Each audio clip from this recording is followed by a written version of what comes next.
সংসারে নানান সমস্যায় জর্জরিত, কখনো আনন্দ, কখনো দুঃখ, কখনো পাওয়া না পাওয়া, সব কিছু নিয়েই আমরা জীবনে এগিয়ে চলেছি। তাই আচার্যদেব এক জায়গায় ওই যে বলছেন যে এই সংসারের মানুষগুলো হলো ঠিক রেশম কীটের মতো, যে সংসারের এই মোহ মায়ার জালে নিজেকেই জড়াতে থাকে, আর জড়াতে জড়াতে জড়াতে জড়াতে এমন একটা জায়গায় এসে উপস্থিত হয়, তার যে সামান্যতম একটা ছিদ্র থাকে যেটা দিয়ে আলো আর বাতাস ঢুকিয়ে তাকে বাঁচিয়ে রাখে, একটা সময়ে সে ঘুরতে ঘুরতে সেই ছিদ্রটাকেও বন্ধ করে দেয়, আর তার ভেতরে সেই পোকাটির মৃত্যু হয়।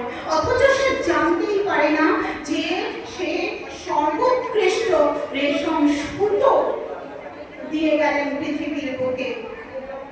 তাই আচার্যদেব এই সংসারের মায়েদের বিশেষ করে বলেছেন ডিপি ওয়ার্ক করার কথা।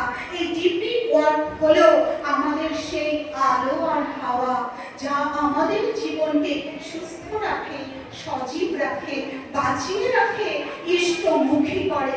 আজকে আমরা যে হয়ে উঠবো না, আমরা খালি কতগুলো কথা শুনি, বক্তব্য শুনি, কিন্তু এই হয়ে ওঠাটা কি কিভাবে আচার্যদেব দিলেন।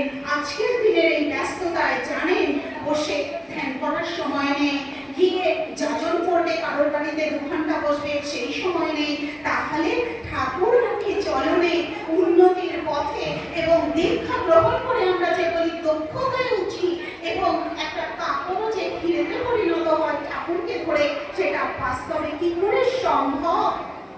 আচার্যদেব দিলেন আমাদের সেই রাস্তা, দিলেন ডিপি ওয়ার্ক। এই ডিপি ওয়ার্কের মধ্যে দিয়ে যে